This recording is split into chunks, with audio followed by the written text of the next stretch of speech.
সুপ্রিয় দর্শক, কেমন আছেন আপনারা সবাই? ইউএসএ ট্যাক্স অ্যান্ড বিজনেস অনুষ্ঠানে স্বাগতম। আমাদের এই অনুষ্ঠানটি প্রচারিত হয় চৌধুরী সিপিএ এর সৌজন্যে, ফলে আমরা বলতে পারি আমাদের অনুষ্ঠানের নাম Chowdhury CPA USA tax and business. আমরা এই অনুষ্ঠানে অত্যন্ত জনপ্রিয় সিপিএ সরোয়ার চৌধুরী সাহেবের কাছ থেকে শুনি যে ট্যাক্স এবং বিজনেসে কি কি করণীয়, আমাদের সাধারণ জীবন যাপনে কোন কোন বিষয়গুলো ইম্পর্ট্যান্ট। আমরা যাচ্ছি সরোয়ার চৌধুরী সাহেবের কাছে। যে কেমন আছেন? ধন্যবাদ শামীম ভাই, অনেকদিন পরে আপনার সাথে দেখা হলো। প্রথমে আমি চ্যানেলের দর্শক শ্রোতাদেরকে স্বাগতম জানাচ্ছি এবং ঈদের শুভেচ্ছা। ট্যাক্সের ব্যাপারে যখন আলোচনাটা হয় ট্যাক্স এবং বিজনেস একটার সাথে একটা সংযুক্ত। এখন আপনারা হয়তো প্রশ্ন করতে পারেন যে ট্যাক্স নিয়ে সারা বছর কি বলা যায়। আসলে ট্যাক্সটা আমরা শুরু করেছি যেহেতু আমাদের প্রোগ্রামের নাম হচ্ছে ট্যাক্স অ্যান্ড বিজনেস। এর ট্যাক্সের ভিতরে কিন্তু বিজনেস জড়িত, যেহেতু ট্যাক্স যখন আমরা ফাইল করি, ব্যক্তিগত ট্যাক্স যখন ফাইল করি, এর থেকে যে সমস্ত জিনিসগুলো বেরিয়ে আসে অনেক সময় তার সাথে বিজনেসও জড়িত। সেই জন্য আমরা বলছি এটাকে ট্যাক্স অ্যান্ড বিজনেস। তো যেটা বলতে চাচ্ছিলেন যে এখন কেমন আছি, এখন মোটামুটি ব্যস্ত আছি, যথেষ্ট ব্যস্ততার মধ্যে আছি বলতে হবে। এই জন্য যে ট্যাক্স ফাইলিং যদিও শেষ হয়ে গিয়েছে, কিন্তু ট্যাক্স ফাইলিং করাটাই জরুরি নয়, অথবা খুব জরুরি, কিন্তু ট্যাক্স ফাইলিংয়ের পরে একেবারে অবসরে যাওয়া কিন্তু জরুরি নয়। সেই জন্য অবসরে যেতে পারি নাই, এখনও কিন্তু অনেক কাজ করতে হচ্ছে। আজকাল আমাদের চ্যালেঞ্জটা বেশি হয়ে যাচ্ছে। আমাদের চ্যালেঞ্জটা বেশি হচ্ছে কেন? যারা ট্যাক্স ফাইল করছেন এবং যারা ট্যাক্স প্রিপেয়ার করছেন উভয়েরই কিন্তু এখন অনেক চ্যালেঞ্জিং, টেকনোলজি চ্যালেঞ্জ সব কিছু মিলিয়ে আমাদের কাজটা একটু আরও বেড়ে গেছে। তো অনেকেই বলতে পারেন যে কীভাবে বাড়লো। এই যেমন ধরেন এখন কিন্তু এই কদিন আমার বিভিন্ন সার্ভে থেকে আমি বলতে পারি যে ট্যাক্সের এখন কিন্তু যারা আগে অন্যান্য বছর বিভিন্ন কারণে হয়তো ট্যাক্সটা ফাইল করে দিয়েছেন এবং সময় মতো রিফান্ড সব পেয়ে গেছে, কিন্তু এই বছর কিন্তু একটু কড়াকড়ি অথবা স্যাম্পলিংটা একটু বেশি হচ্ছে। কারণ আমার মনে হয় যেহেতু আইআরএস এবং নিউ ইয়র্ক স্টেট এবং স্টেট ফাইলিংগুলো এখন সেপারেট যাচ্ছে, সুতরাং তাদের ইন্ডিভিজুয়াল অডিটের মাধ্যমে আইআরএস যদি আপনাকে অডিট করে, আপনি আবার নিউ ইয়র্ক স্টেটও কিন্তু ধরা পড়ছেন। নিউ ইয়র্ক স্টেট যদি অডিট করে, আইআরএসে কিন্তু একটা রিপোর্টেড যাচ্ছে। সুতরাং এখন বি কেয়ারফুল। আর একটা যেটা আপনি হয়তো প্রশ্ন করতে পারবেন, এত অডিট কেন হচ্ছে? অডিট হচ্ছে যে টেকনোলজি অনেক অ্যাডভান্স হয়ে গেছে, এখন হয়তো তারা এআই ইউজ করে। এখন এআই ইউজ করলে তো জানা যায় যে নিউ ইয়র্ক স্টেটে কত পরিমাণ লোক এই ডিরেকশনগুলো নিয়েছে, এক্স্যাক্টলি এই পরিমাণ, এই ডিরেকশনের কতটুকু ডেভিয়েশন তারা। আচ্ছা, তাহলে আমরা ওই প্রশ্নটার মধ্যে আসার আগে আপনাকে আমরা একটা প্রশ্ন করতে চাই। ধরেন ট্যাক্স তো আমরা দেখি যে একজন মানুষ, আমরা সাধারণভাবে দেখি যে পার্সোনাল ট্যাক্স ফাইল করছেন, বিজনেস ট্যাক্স ফাইল করছেন, এবং কেউ রিফান্ড পাচ্ছেন, কেউ রিফান্ড ট্যাক্স দিচ্ছেন। তো অডিট মানেই তো প্রশ্ন করা, নতুন করে প্রশ্ন করা। তো যখন প্রশ্নগুলো হয়, সাধারণত অডিটটা কোন কোন ক্ষেত্রে হয়? সাধারণত সুন্দর প্রশ্ন। যে অডিটগুলো হয় যখন নির্দিষ্ট, প্রথমত অডিট হয় যারা সেলফ এমপ্লয়েড মানুষ, তাদের একটু বেশি হয়। কারণ তারা কিছু রিপোর্ট করে, যেটা ইউ আর রিপোর্টিং, কোনো জায়গাতে ডকুমেন্টেশনটা ইউ আর রেসপন্সিবল, আপনি রেসপন্সিবল হচ্ছেন রিপোর্টিংটা দেওয়ার জন্য, খরচ ইনকাম স্টেটমেন্টটা দেওয়ার জন্য। সুতরাং ওই সমস্ত ক্ষেত্রে যদি আপনি নির্দিষ্ট একটা সীমারেখার বাইরে যখন আউটলায়ার হয়ে যান, তখন কিন্তু অডিট হওয়ার সম্ভাবনা থাকে। মনে করেন যে আপনার ট্যাক্স ফাইলটা আসলো, যখন ওরা যখন প্রসেস হওয়ার যে একটা প্যারামিটার তৈরি করে, সেই প্যারামিটারের বাইরে যদি আপনি পড়ে যান, তাহলে কিন্তু অটোমেটিক্যালি আপনার কাছে একটা চিঠি চলে আসবে যে we want more information from you. যেমন ধরুন আপনি বলতে চাচ্ছেন এটা অটো জেনারেটেড হয়। কেননা মনে করেন যে আপনি আইটেমাইজ ট্যাক্স, এক্স্যাক্টলি, আমাদের দর্শকরা হয়তো জানেন না আইটেমাইজ ট্যাক্স, আইটেমাইজ ডিডাকশনটা কি, আমরা এটাতে আসবো। স্ট্যান্ডার্ড ডিডাকশন এবং আইটেমাইজ ডিডাকশন। মনে করেন যে আইটেমাইজ ডিডাকশন আপনি দিয়ে দিলেন, বিরাট একটা অংশ দিলেন যে চ্যারিটেবল ডিডাকশন, এক্স্যাক্টলি। তখন এই চ্যারিটেবল ডিডাকশনটা যদি আপনি, এটা যদি মানে আপনার যে একটা আছে সীমারেখা, তার বাইরে যদি অনুভূত হয় প্রোগ্রামের, তখন কিন্তু অটোমেটিকলি একটা চিঠি জেনারেট হয়ে যায়, please provide exactly supporting documents. সুপ্রিয় দর্শক, ধরেন আমরা যখনই ট্যাক্স ফাইল করি আমাদেরকে কিছু তথ্য দিতে হয়, আমাদের আর্নিংটা জানাতে হয়, আমাদের খরচের হিসাবটা জানাতে হয়। সাধারণত আমরা দেখি যে যখন ইন্ডিভিজুয়াল ট্যাক্স ফাইল করে আমরা দেখি যে যারা বিবাহিত, যাদের সন্তান আছে তাদের ক্ষেত্রে অডিটটা বেশি আসে, কিন্তু যারা সিঙ্গেল ফাইলার তাদের ক্ষেত্রে অডিটটা কম আসে। তো এইটা কেন, এটা আমরা জানতে চাইবো যে সিঙ্গেল ফাইলারদের অডিট কম হয় কিন্তু যাদের ফ্যামিলি আছে, যাদের বাচ্চা কাচ্চা আছে তাদের অডিটটা বেশি হয় কেন? এটির অডিটটা বেশি হয় এই জন্য যে তাদের সিঙ্গেল ফাইলাররা সাধারণত খুব একটা বেশি বেনিফিট পায় না। আচ্ছা, গভর্নমেন্টের কাছ থেকে, নিউ ইয়র্ক স্টেট বলেন, IRS এর কাছ থেকে খুব একটা বেশি বেনিফিট পাইতে পারে না, কারণ তারা নির্দিষ্ট সীমারেখার নির্দিষ্ট ইনকামের উপরে চলে গেলে তারা কোনো আর্ন ইনকাম ক্রেডিট পায় না, অথবা তাদের যেহেতু ছেলে মেয়ে নাই সিঙ্গেল, তারা কিন্তু ওই চাইল্ড ক্রেডিট এই সমস্ত ক্লেম করতে পারে না। আর যেহেতু merit filing jointly with children যদি হয় তখন তাদের অনেকগুলো ডিডাকশন, অনেকগুলা ক্রেডিট, অনেক ধরনের বেনিফিট তারা পায়। সেই জন্য মনে করেন যে বাচ্চাদের জন্য, বাচ্চাদের নির্দিষ্ট বয়সের ভিতরে যখন বাচ্চারা থাকে তখন তারা চাইল্ড ক্রেডিট পায়, তার একটু উপরে গেলে আর্ন ইনকাম ক্রেডিট পাচ্ছে, তার একটু উপরে, তার মধ্যেই আর্ন ইনকাম ক্রেডিট, এবং তার সাথে যদি বাচ্চারা যদি কলেজে যায় তার জন্য আরেকটা ক্রেডিট পাচ্ছে। এতগুলো ক্রেডিট যখন পায় তখন অবভিয়াসলি তখন তাদের একটু হওয়ার সম্ভাবনা বেশি থাকে। এক্স্যাক্টলি। তাহলে ধরেন এই যে আমরা তো জানি যে সাধারণত কয়েকটা রকমের ট্যাক্স ফাইল আছে, একটা হচ্ছে সিঙ্গেল ফাইলিং, একটা ম্যারিড ফাইলিং জয়েন্টলি, আরেকটা হচ্ছে ম্যারিড ফাইলিং সেপারেটলি হয়, আবার হেড অফ হাউস হোল্ড হয়, আবার কোয়ালিফাইং উইডো। তো এখন ধরেন আমরা যদি সাধারণভাবে প্রশ্ন করি যে এটা পার্সোনাল ক্ষেত্রে গেল, বিজনেসের ক্ষেত্রে অডিটটা কখন বেশি হয়? বিজনেসের ক্ষেত্রে অডিটটা কখন হয় সেটা হচ্ছে যে যখন একটা কোন ধরনের বিজনেসের কথা বলবেন। এখন প্রথমত আমরা বলতে পারি যে বিভিন্ন ধরনের ব্যবসা আছে। কারেক্ট। একটা হচ্ছে সোল প্রোপ্রাইটারশিপ, আবার হচ্ছে পার্টনারশিপ, আবার হচ্ছে আপনার কর্পোরেশন, এস কর্পোরেশন, LLC, বিভিন্ন ধরনের ব্যবসা থাকতে পারে। এখন যদি সোল প্রোপ্রাইটারশিপ যদি হয়, এই সমস্ত ক্ষেত্রে সোল প্রোপ্রাইটারশিপটা যখন আপনি রেজিস্ট্রি করেন তখন বেসিক্যালি এটা আপনি সেপারেট এন্টিটি হিসাবে রেজিস্ট্রেশন করেন না, এটা হচ্ছে আপনার সাথেই থেকে যায়, এটা it is not separable from you. আপনি এইটা আপনার ব্যবসা, আপনি একসাথে আপনারা তখন হয় কি, আপনার যে ব্যবসার ইয়েটা জমা খরচের তালিকাটা কিন্তু আপনার নিজেরই দিতে হয় এবং আপনার ট্যাক্স রিটার্নের ভিতরেই পাওয়া যায়। সেই জন্য দেখা যায় যে অনেক সময় আপনি হয়তো একজন উবার ড্রাইভ করেন, আপনার $150,000 ইনকাম, এখন এক্সপেন্সেস যখন দেখাতে যান তখন হয়তো দেখা যাচ্ছে যে আপনি এনাফ ডিডাকশন যেহেতু নাই, আপনি কিছু এক্সট্রা ডিডাকশন হয়তো আপনি ওখানে রিপোর্ট করলেন, তখন এক্ষেত্রে রিপোর্ট সম্ভাবনা বেশি থাকে। তো এখন ধরেন আমরা তো যখন আপনারা দেখি যে 15 এপ্রিলের পরে ট্যাক্স ফাইলটা এর আগে শেষ হয়ে যায়, যারা এক্সটেনশন নেয় তাদেরটা সেই ক্ষেত্রে আরও বাড়তি কিছু সময় পাওয়া যায়। কিন্তু আমাদের প্রশ্ন হচ্ছে সৌরভ ভাইয়ের কাছে যে যখন এপ্রিলের 15 তারিখ চলে গেল, আমি ট্যাক্স ফাইল করে ফেললাম, বাকি মাসগুলোতে আমার কোনো কাজ নাই, এই সময়ে একজন ট্যাক্স ফাইলারের প্রস্তুতি কি পরবর্তী বছরের জন্য? পরবর্তী বছরের জন্য কেন, এই বছরের জন্য তাদের প্রস্তুতি থাকতে হবে।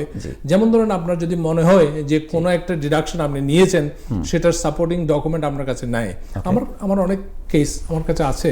যেমন ধরেন আপনি একজন উবার ড্রাইভার, আপনি বললেন যে আপনার লিজ আছে, গাড়ির লিজ।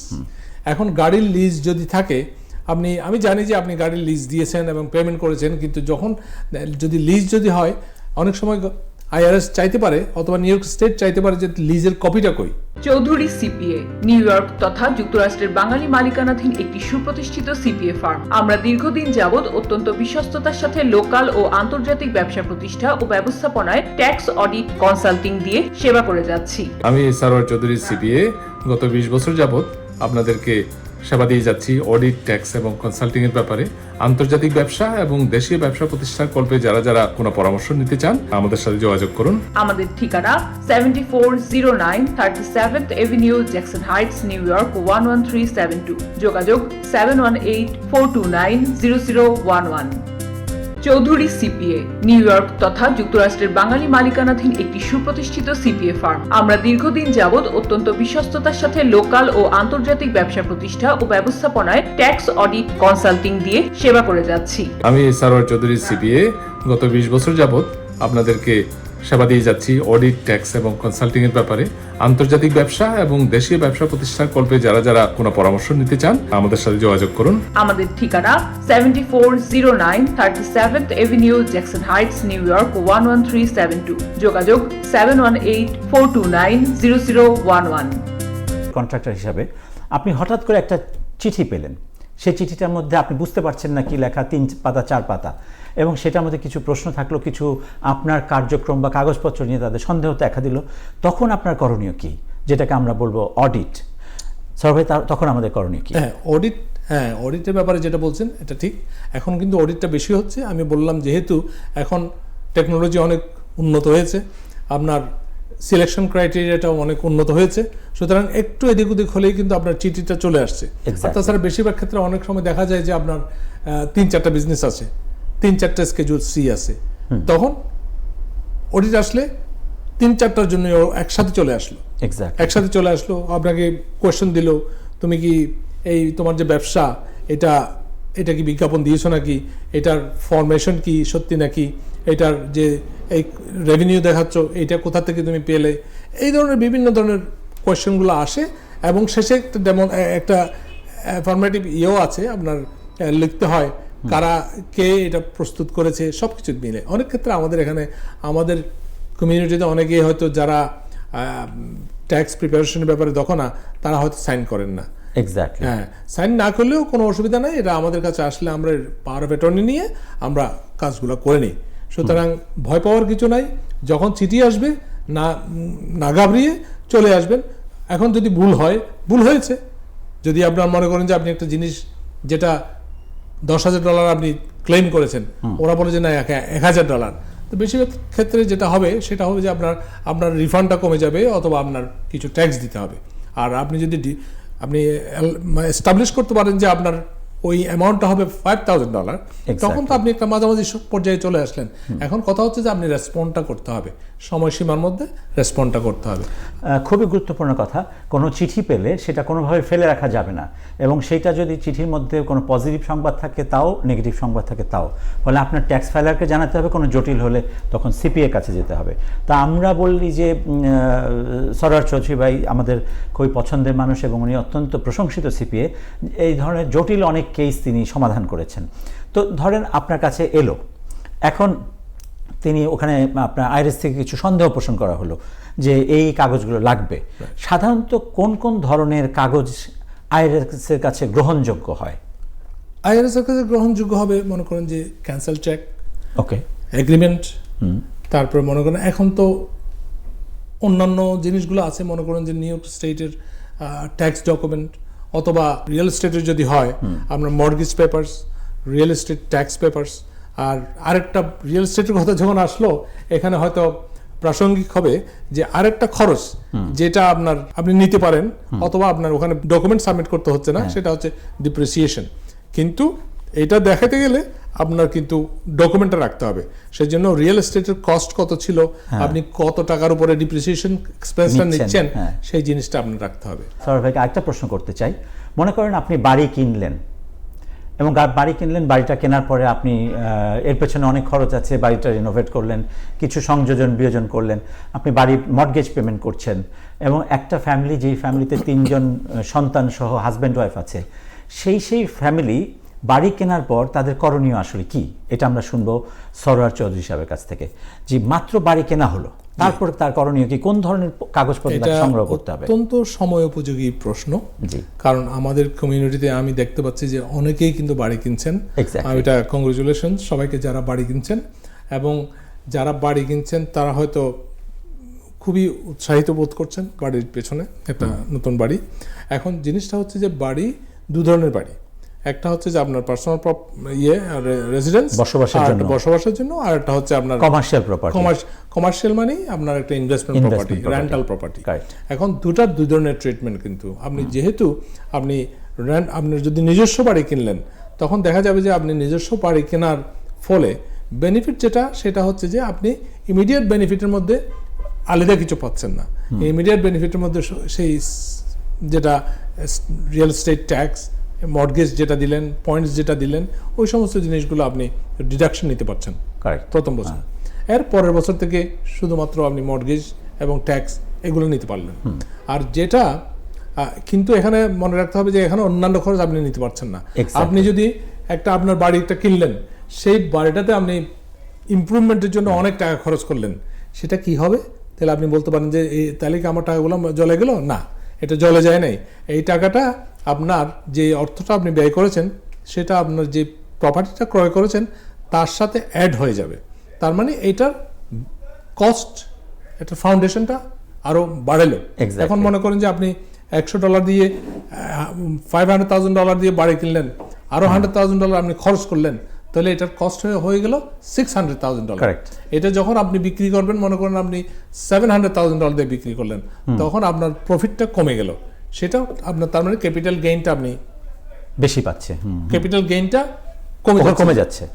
জি। এটাই হচ্ছে সুবিধাটা আমি বেশি পাচ্ছি। পরবর্তী সময় যদি আমি বেশি দামে বিক্রি করে, সেখানে আমার তত ট্যাক্স দিতে হচ্ছে না। আর যে আরেকটা যেটা বললাম, রেন্টাল প্রপার্টি। জি। রেন্টাল অথবা ইনভেস্টমেন্ট প্রপার্টি, অনেকে ইনভেস্টমেন্টের জন্য বলছি যে অনেকেই রিয়েল এস্টেট কিনে এটা একটু মেরামতের মত করে বিক্রি করে। Correct. It's a good business in our community right now. এখন সেটার জন্য মানুষ বাড়িটা কেনার পরে এটাকে মেরামতের মত করে বিক্রি করে দিল, অথবা যদি এটা এই বছর যদি রেখে দিই আমরা, তখন এটার যে খরচ এগুলো কিন্তু ডাইরেক্টলি একটা স্কেজুয়াল তে আমরা দেখাইতে পারি। এটার ইনকাম কত হলো, এক্সপেন্স কত হলো, লস যদি হয়। এখন মনে করেন যে আপনি চাকরি করেন নিউ ইয়র্ক স্টেটে, কন্ট্রোলার্স অফিসে কাজ করেন, আপনি $100,000 বেতন পান। তো এখন কিন্তু আপনার যে রেন্টাল প্রপার্টি আছে, রেন্টাল প্রপার্টি থেকে আপনি দেখা গেল যে আপনি $20,000 লস, তাহলে তখন সেটা আপনার মূল আর্নিং থেকে সুবিধা পাচ্ছে, এফেক্ট করছে। এখন আরেকটা প্রশ্ন এখানে বলে দিয়ে, যেহেতু অনেক সময় আমি শর্টকাটে উত্তর দিই, কিন্তু মাঝে মাঝে মনে হয় যেন একটু এলাবোরেটলি বলি, বিস্তারিত বলি। এখন বিস্তারিত বলতে গেলে রেন্টাল প্রপার্টির কিন্তু লসের ব্যাপারে সবাই কিন্তু বলে যে রেন্টাল প্রপার্টি আমার কোনো বেনিফিট আসছে না কেন, অনেকেই বলে। এখন দেখা যায় যে রেন্টাল প্রপার্টির লসটা, রেন্টাল প্রপার্টির বেনিফিট মানে কি, রেন্টাল প্রপার্টিতে লস হওয়াটা আমার বেনিফিট। এক্স্যাক্টলি। এখন কারা কারা বেনিফিট লসটা নিতে পারবে? তার মধ্যে যাদের ভালো আর্নিং আছে, ভালো আর্নিং আছে এবং লিমিটের মধ্যে পড়বে। আপনি মনে করেন $125,000 উপরে হয়ে গেলে কিন্তু আপনি লসটা নিতে পারবেন না, ওইটার আস্তে আস্তে ফেজ আউট হয়ে যাবে। 150 হইতে হইতে এটা জিরো হয়ে যাবে। এটা সেই জন্য আমি অনেক সময় সবাইকে বলি, কারণ আমাদের কমিউনিটিতে দেখা যায় যে যারা একটু ভালো আর্নার, যারা আইটি স্পেশালিস্ট এবং বড় বড় কম্পিউটার কোম্পানিতে কাজ করে, অথবা ভালো ভালো এন্টারপ্রাইজে কাজ করে, টাইম ওয়ার্নার মতো কোম্পানিতে কাজ করে, তারা আইটি ইয়াং জেনারেশন, তারা কিন্তু প্রচুর ইনকাম করে।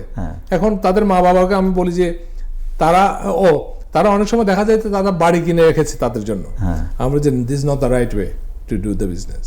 এখন তাকে তো আপনি বাড়িটা কিনে দিলেন, এতে তার কোনো প্রফিট হচ্ছে না, তার কোনো বেনিফিট হচ্ছে না। প্রফিট না, বেনিফিট হচ্ছে না। প্রফিট হচ্ছে কিন্তু বেনিফিট হচ্ছে না, যেহেতু তার ইনকাম ইজ হাই, সে তেহেতু রেন্টাল এটা নিতে পারছে না। সুতরাং আমরা অনেক সময় উৎসাহিত করি একটা এলএলসির আন্ডারে বাড়িটা কেনার জন্য, এবং বাড়িটা টোটালি সেপারেট একটা এন্টিটি হিসেবে ট্রিট করার জন্য। তখন ওইখান থেকে যে বেনিফিটটা আসবে, তখন ওইটা একটা থার্ড পার্টির থেকে একটা খেওয়ান ইস্যু হয়ে আসবে। সুতরাং ওই ক্ষেত্রে তাদের লাভটা বেশি হয়। এক্স্যাক্টলি। খুবই ইন্টারেস্টিং তথ্য। ধরেন আপনি যখন বাড়ি কিনছেন এবং বাড়িটাতে আপনি থাকছেন, আপনি নির্দিষ্ট একটা সময় থাকার পরে আপনি যদি বাড়িটা বেশি দামে বিক্রি করেন, এবং এই বাড়িটা যদি আপনার প্রথম কেনা বাড়ি হয়, তাহলে আপনি কতটুকু পর্যন্ত ট্যাক্স ফ্রি পাচ্ছেন? স্যার ভাই, প্রথম কেনা বাড়ি আমি 3 বছর থাকলাম, 3 বছর থাকলেন, আপনি হাজব্যান্ড ওয়াইফ যদি হন, $500,000 আপনার ক্যাশ, $500,000 পর্যন্ত আপনার ট্যাক্স ফ্রি। আপনি যদি বেশি দামে বিক্রি করেন, 3 বছর থাকলে আপনার সেটা, যদি আপনি হাজব্যান্ড ওয়াইফ একসাথে থাকেন, তাহলে সেটাতে আপনার $500,000 পর্যন্ত ট্যাক্স ফ্রি। আপনার কাছে আমাদের একটা প্রশ্ন, ধরেন রেন্টাল প্রপার্টি, আমি যদি শুধু বাড়ি না হয়, আমার যদি একটা বিজনেস থাকে, সেখান থেকে আমি কি ধরনের সুবিধা পেতে পারি? অন্যান্য ব্যবসা থেকে? অন্যান্য ব্যবসা সিমিলার। আপনি যদি, জিনিসটা হচ্ছে যে আপনার এটা যদি আপনার সোল প্রপার্টারশিপ হয়, তাহলে তো বললাম অসুবিধাটা হচ্ছে পার্সোনাল ইয়েতে চলে যাচ্ছে এবং আপনি অডিট হওয়ার সম্ভাবনা বেশি থাকে। আর যদি একটা সেপারেট এন্টিটি হয়, তখন ওখান থেকে লাভ অথবা লস সেটা আপনার এখানে ফ্লো হচ্ছে, আপনার এখানেই আসবে K1 হিসাবে, Exactly. তখন আপনি এটাকে ডিডাকশনে নিতে পারবেন। যদি আপনার ইনকাম বেশিও থাকে তখন আপনি নিতে পারবেন। আজকের মতো আমরা এখানে শেষ করছি। Chowdhury CPA USA tax and business অনুষ্ঠান থেকে আপনাদেরকে আবারও ধন্যবাদ জানাচ্ছি। আবার কথা হবে। ভালো থাকবেন সবাই।